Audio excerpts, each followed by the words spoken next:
Muito bem, voltando para o nosso terceiro bloco, vamos então continuar analisando o impacto, né, da carga tributária no nosso país. E lembra que eu comentei com vocês do impacto do consumo, né? Eu trago para vocês um gráfico também do IBPT, que ele separa por categoria. Então, olha a diferença que tem entre a arrecadação do ICMS e os outros tributos que são incidentes sobre a produção e a circulação de mercadorias, né? Então, IOF, que é Imposto de Operações Financeiras, o IPI, sobre os produtos industrializados, e o ISS, Imposto sobre Serviços. Olha a diferença que nós temos de um para o outro. Quando você pensa em propriedade e renda, né, olha a diferença que nós temos da arrecadação do imposto de renda, que é um tributo universal, né, ele vai incidir sobre todas as rendas e todas as pessoas estão sujeitas a ele, de uma forma que, comparando com o IPVA, que é um imposto estadual, ITCMD, transmissão, causa-mortes e doações, né, não é sempre que você paga o ITCMD, é quando você doa um imóvel, doa um dinheiro, doa alguma coisa, ou tem a transmissão de um bem para outra pessoa em razão da morte, né? O ITR, que é o Imposto Federal sobre a Propriedade Rural, que é a menor das arrecadações dos tributos federais, é um imposto muito o impacto dele é muito pequeno na nossa carga tributária, até porque a própria legislação do ITR, ela prevê uma série de benefícios para os pequenos proprietários, né? Então tem uma série de benefícios ali, um tributo muito modesto na arrecadação. O IPTU, que todo mundo paga, mas também tem uma série de reduções, uma série de benefícios. Muita gente acaba não pagando por conta de localização do imóvel, isso depende muito da lei municipal, mas reparem que perto de outros tributos ele é menor mesmo que a arrecadação do IPVA, e ainda o ITBI, que é o imposto que incide sobre a transmissão dos bens imóveis, né? Então são impostos aí que vão incidir quando eu penso em renda e patrimônio, renda e propriedade. Eu tenho o imposto de renda como grande, aspas, vilão dessa história toda, né? E nessa última linha, não vou entrar com vocês nessa seara do comércio exterior que está aqui, mas quando eu penso em outros tributos, então, por exemplo, Previdência, então os tributos lá que são afetos à Previdência, as taxas, COFINS, PIS, Contribuição Social sobre o Lucro, e a Contribuição de Intervenção do Domínio Econômico. São tributos onde a grande maioria aqui acaba sendo representado pelas receitas tributárias decorrentes das verbas previdenciárias, então tanto do empregado quanto do empregador. Mas reparem que, separando esse universo todo que nós temos de carga tributária, toda essa relação, toda essa condição de obrigação, de incidência tributária, ela está ali para onerar. Eu não sei o quanto se você sabia disso ou não, mas quando a gente vai estudar a palavra tributo, tributo pode ser visto de duas formas, né? Você tem o tributo a Elvis Presley, o tributo aos Beatles, tributo no sentido de homenagear. O tributo, como a gente está falando hoje, ele não tem essa vertente, né, da homenagem, ele não tem essa vertente de homenagear ninguém. Mas a origem da palavra tributo tem essa figura, porque, a princípio, a figura do tributo na história do mundo vem na ideia de homenagear. Então eu vou dar uma coisa que é minha, uma parte do que é meu, em homenagem a alguém. Isso na história do mundo tinha-se a ideia de que as divindades demandavam esse tipo de participação. Então, seja a tributação não pelo dinheiro, mas pela entrega de uma parte daquilo que se produzia ao rei, ao faraó, que era um ser divino, seja a entrega ao rei, que também por boa parte da história era um ser tido como divino, né?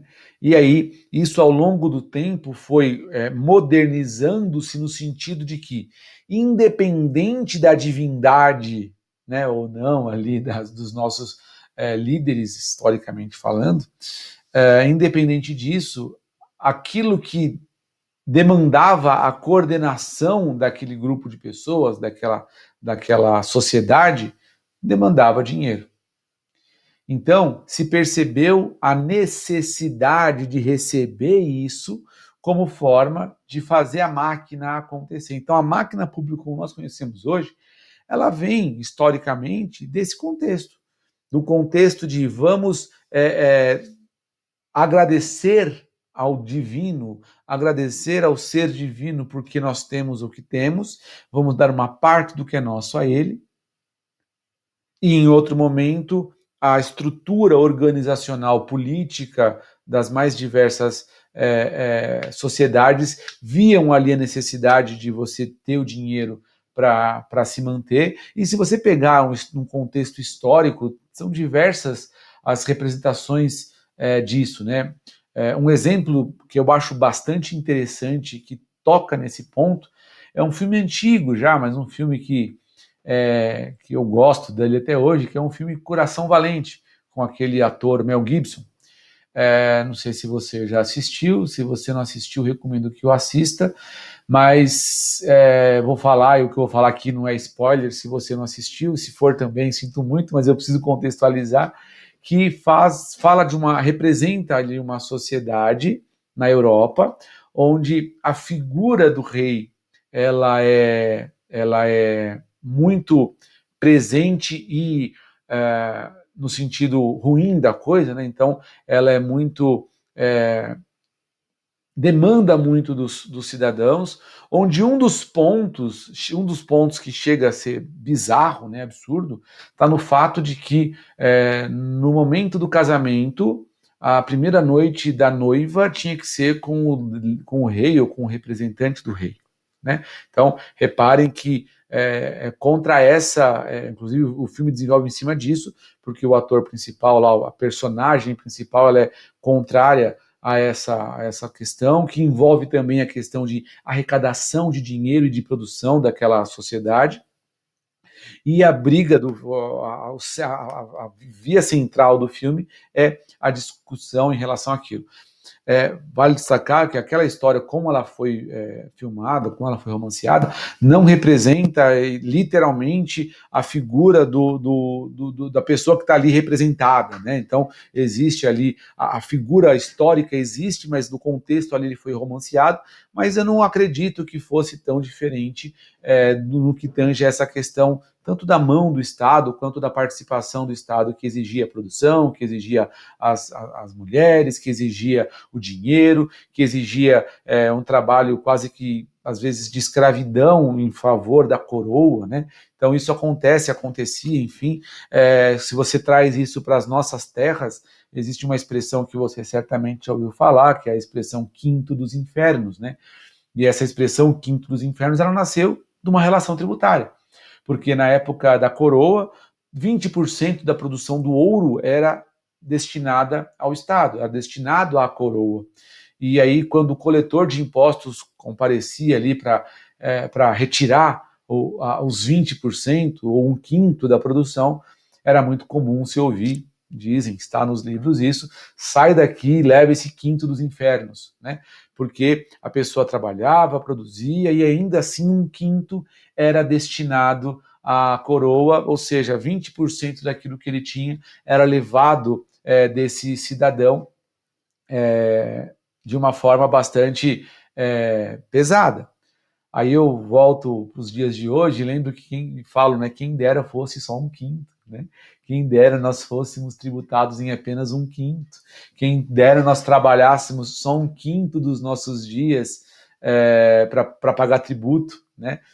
Quem dera nós tivéssemos uma carga tributária que representasse apenas 20% daquilo que nós temos de receita, porque na prática nós percebemos que isso é muito além. Você vai ver um quadro que eu vou mostrar para você já que representa isso, inclusive separado em faixas de receita. Isso é muito importante. Mas vamos lá. Então, nesse contexto histórico, o tributo está aí, está nessa cara.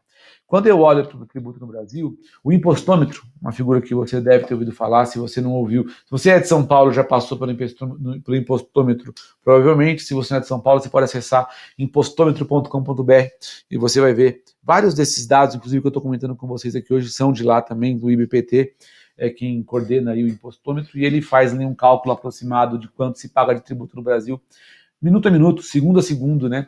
E de acordo com o impostômetro, nós tivemos 2 trilhões e 57 bilhões de reais arrecadados no ano passado. Então, todo o universo tributário brasileiro está representado aí nessa grande quantidade de dinheiro, né? Você pode imaginar que isso aqui, bem administrado, certamente vai trazer, se bem administrado, um excelente retorno. É naquela conversa que nós tivemos há pouco. Então é importante a gente entender isso. Uma outra separação que eu quis fazer com vocês é a carga tributária separada por estado. Então, você vai perceber que nós temos uma diferença bastante grande entre os diversos estados no que tange a arrecadação.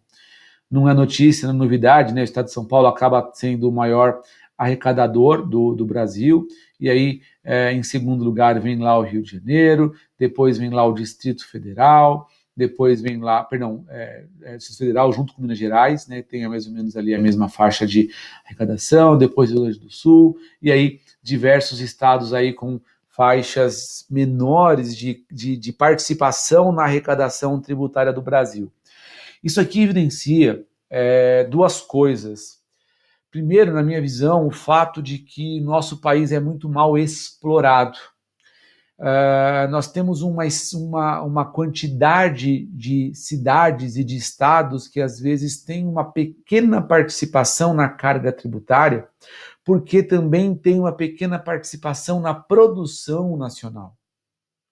E isso talvez seja culpa, seja responsabilidade dos diversos administradores que nós tivemos desde sempre e que não estimularam a diversidade da industrialização no país, fazendo com que muito do sul e do sudeste fosse movimentado por isso, tivessem ali aglutinado em pouco espaço, em poucos estados, uma grande parte da produção industrial especialmente, mas eu quero ir além. A produção rural, a produção agrícola, a produção eólica. Eu não preciso necessariamente apenas da indústria automobilística para a coisa acontecer. Aí a gente vai para uma outra questão. Por que o nosso país não foi administrado ao ponto de estimular que as rodovias fossem bem estruturadas, as hidrovias acontecessem, os trilhos chegassem para que os trens pudessem escoar a produção de forma coerente?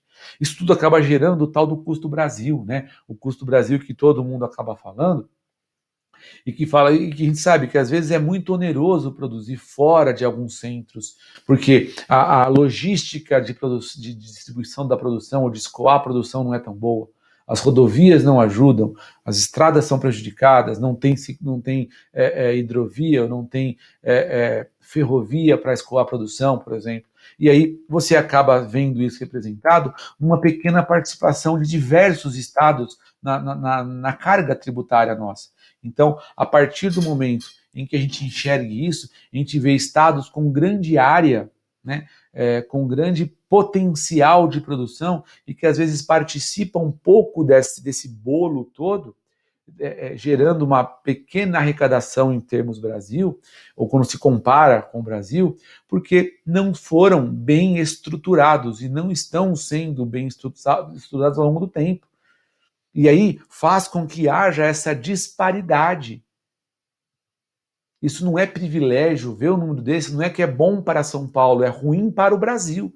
Importante seria que nós tivéssemos um gráfico pizza como esse, onde nós tivéssemos uma produção equivalente. Obviamente que nós temos uma diferença populacional, que também é resultado dessa política ruim, né, ao longo da história. Mas a política o volume populacional vai acabar interferindo nisso. Mas a questão é, por que nós não podemos ter uma grande densidade demográfica em outros estados que pudesse privilegiar a produção com qualidade? Entende? É isso que eu estou falando. Então, a gente percebe que a nossa política nacional de desenvolvimento acaba redundando nesses problemas todos que a gente está comentando aqui. Então, se o nosso dinheiro é mal gerido, se as prefeituras arrecadam pouco, em alguns lugares são deficitárias, em muitas delas são deficitárias, salvo engano meu, o número do Guedes, alguma coisa em torno de 2 mil municípios acabariam sendo extintos naquela política dele. Nós temos hoje um pouco mais de 5.500. Então, você imagina, quase metade, né, por conta disso. Então, se existe essa política de gerir, de criar máquina pública, teria que haver uma produção equivalente a isso para justificar isso tudo. Né? Então, tudo isso a gente consegue enxergar nas deficiências de gestão do nosso país de lá para cá. Eu sempre falo, é um país que tem tudo para dar certo, né? Em termos de ambiente, em termos de clima, em termos de solo, em termos de gente que trabalha, só é mal administrado, né? Desde sempre, enfim, né? Quando você pensa desde a época do Império, né? Nosso ouro foi todo embora, nosso pau-brasil foi todo embora, levaram o que tinha de pior, de melhor, perdão, deixaram muita coisa para trás que não, que acaba trazendo a nossa história para o que ela é hoje, né? Não dá para a gente deixar de comparar a nossa colonização com a colonização americana, por exemplo, considerando que são mais ou menos da mesma época, né? Se você pega a colonização da Austrália, que é mais recente que a nossa, né? A evolução deles e a nossa, dá para você sentir a disparidade que existe. Então, tudo isso acaba, não dá para dissociar. Nosso sistema tributário hoje, ele é reflexo do que aconteceu desde que o Brasil passou por todo o processo lá de descobrimento e colonização. É reflexo disso, não tem jeito, tá? Mais um quadro que eu queria separar para mostrar com vocês é aquela questão referente aos dias trabalhados para pagar imposto, mas aqui, de acordo com o levantamento do BPT, separado por renda. Então, de acordo com o levantamento do BPT, a média do brasileiro é trabalhar 151 dias, portanto, trabalhar até o dia 30 de maio, para pagar os impostos, né? Nessa separação, olhando apenas nesse primeiro quadrante aqui, nós temos 15% do brasileiro tem um ônus com tributo sobre renda. Então, da receita bruta do trabalhador, 15%, na média, 15% vai para pagar imposto de renda, 3% vai para pagar imposto de patrimônio e 23% vai para pagar imposto de consumo. Ou seja, daquilo que você consome da sua renda, 41% é para pagar imposto. Por isso que eu falei dos 20% do quinto dos infernos, né? Hoje seriam 2/5 dos infernos, né? Mas, enfim, na média do brasileiro. Então, o brasileiro trabalha 55 dias por ano para pagar os tributos de renda, 11 dias do ano para pagar os impostos de patrimônio e 85 dias para pagar os impostos sobre o consumo. É pesado isso. Só que quando esse levantamento segmenta por faixa de receita, olha que o número ele ganha contornos diferentes. Ele cai aqui alguns dias para a pessoa de rendimento até 3 salários mínimos, até 3 mil reais, ou seja, um pouco menos aí de 3 salários mínimos hoje. Então, baixa renda. Aumenta 3 dias apenas da média nacional para quem ganha acima de 10 mil reais. Então, vai de 151 na média para 154. E eu tenho lá a média da população entre 3 e 10 mil reais num limbo aqui um pouco maior. E aí já fica uma questão, se você for fazer a soma disso, dividir por 3, não vai dar exatamente 151, tá? Porque o próprio sistema fala aqui, é uma questão de arredondamento, tá? Mas dá para você ter mais ou menos uma noção onde eu quero chegar aqui. O trabalhador de baixa renda trabalha um pouco menos do que o trabalhador, do que o de renda maior, mas fica mais prejudicado pelo rendimento, o que mais prejudicado é a classe média, digamos assim. Mas o que chama mais atenção para mim, o que me chama mais atenção, tá aqui, ó. 46 dias para trabalhar, para pagar impostos sobre a renda. Representa só 12%, só, entre aspas, né, 12%, para quem ganha até 3 mil reais. Que é muito se você for ver que isso aqui não dá 3 salários mínimos por ano hoje. por mês hoje. Esse número salta para 72 dias na média para quem tem essa classe média e vai mais um pouquinho acima para quem tem acima de 10 mil reais. Então, 20% aqui, 19,67%, quase a mesma coisa, e cai um pouquinho aqui. Patrimônio, a pessoa de rendimento até 3 mil reais, ele não tem tanto peso patrimonial, mas reparem que ele se mantém numa média muito próxima. Se mantém numa média muito próxima. Ou seja, a partir do momento em que a pessoa seja rica ou pobre, ele tem aqui a mesma lógica de tributação que um pobre, que um rico, que uma classe média. No peso, na média, é o mesmo. Mas o que me chama mais atenção nesse levantamento está aqui no consumo.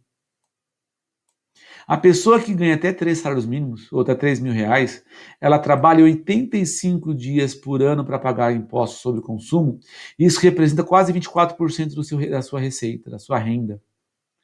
Enquanto o rico, ele cai 20 dias aí, 21 dias a menos trabalhando para pagar tributo de consumo, e esse peso representa apenas 17% da sua renda. Ou seja, os mais ricos gastam menos com o tributo de consumo. Não quer dizer que eles consumam menos, mas daquilo que ele ganha, o universo de consumo representa um percentual menor. Enquanto aquele que ganha apenas 3 salários, ele gasta muito daquilo, proporcionalmente daquilo que ele ganha, gasta muito com consumo. Comida, vestuário. Então, ele acaba consumindo mais daquilo que ele ganha com consumo, e esse consumo acaba representando uma tributação maior. Por quê? Se eu for no mercado comprar um saco de arroz, o tributo do saco de arroz é o mesmo para quem ganha até 3 mil e para quem ganha acima de 50 mil. E aí, proporcionalmente, acaba chegando nisso. O pobre acaba gastando mais dos seus dias trabalhados para pagar tributos de consumo do que o rico. Percebe? Olha o reflexo que isso traz. Então, gente, essa ideia é para a gente enxergar o quanto isso é importante, o quanto é importante entender o nosso sistema tributário todo. Aí você fala, Rubens, mas aqui na pós a gente vai falar de um monte de coisa. Sim, vamos entender o sistema tributário sob a ótica constitucional e infraconstitucional. Eu estou nessa aula apenas fazendo uma introdução do que representa isso no nosso dia a dia. Tá legal? Tá legal? Isso que a gente vai falar aqui agora, a gente vai acabar mencionando em alguma outra aula, mas daqui para frente a gente não vai falar exatamente disso. Aqui é só para você enxergar. E para eu fechar esse terceiro bloco nosso, olha o que nós temos aqui quando comparamos o Brasil, que eu vou deixar aqui com a setinha, com outros países. Nós trabalhamos menos do que o dinamarquês, do que o belga, do que o francês, o finlandês, o norueguês, o austríaco, o sueco e o italiano para pagar tributos no ano. Mas nós trabalhamos mais do que o alemão, do que o islandês, do que o esloveno, do que o húngaro, do que o inglês, do que o espanhol, o argentino. Onde eu quero chegar com isso? Que país pobre tem daqui para cima? Talvez o mais próximo da gente em termos de economia, não estou falando nem em qualidade de vida, mas em termos de economia, seja a Itália, né? Tem inclusive um amigo, um grande amigo meu morando na Itália, e ele fala lá de diversas situações, especialmente da estrutura que o país fornece para eles, enfim, mas é uma economia muito, muito próxima da nossa. Tem um primo morando na Bélgica, ele fala, meu imposto de renda aqui é pesadíssimo. Pesadíssimo. Só que, qual é o retorno que eles têm? Qual que é o retorno que esse pessoal todo tem em relação àquilo que eles ganham, que eles gastam, que eles pagam, né? Se eu for comparar com a América do Sul, então nós temos aqui uma relação aqui de trabalhar mais do que o argentino para pagar imposto. Pega o chileno, olha que interessante, o Chile trabalha menos do que 68 dias, menos do que o Brasil trabalhava, o brasileiro trabalhava em 86, naquele outro levantamento, né? Se você pega o Uruguai, 84 dias, pouco menos de 3 meses. Se você vamos pegar um país que esteja numa economia também um pouco parecida com a nossa, termos até de estrutura e tal, pega o México. Olha o México como é que tá, 108 dias. Então, se você pega em tamanho continental, por exemplo, espaço, você pega os Estados Unidos, 74 dias. Ou seja, o que eu enxergo? A gente está fora de todos os padrões aqui. Estou longe dos meus amigos vizinhos, estou longe daqueles que têm uma economia parecida com o nosso, pensando no México, por exemplo. Estou longe daqueles que têm um tamanho próximo ao nosso, pensando, por exemplo, nos Estados Unidos. E estou no meio de países que têm uma contraprestação estatal muito boa. Estou próximo, em dias trabalhados, de países desenvolvidos, de países com uma boa estrutura educacional, de segurança, de saúde, vide a Alemanha, vide a França, vide a Dinamarca, vide a Suécia, a Áustria, ou seja, nada que seja equivalente aqui com o Brasil está fora mesmo. E essa disparidade toda é muito reflexo da nossa dificuldade tributária. Aquela carga tributária de 40%, ela é pesada porque ela é uma carga tributária difícil de entender, difícil de engolir, difícil de explicar, difícil de fazer acontecer.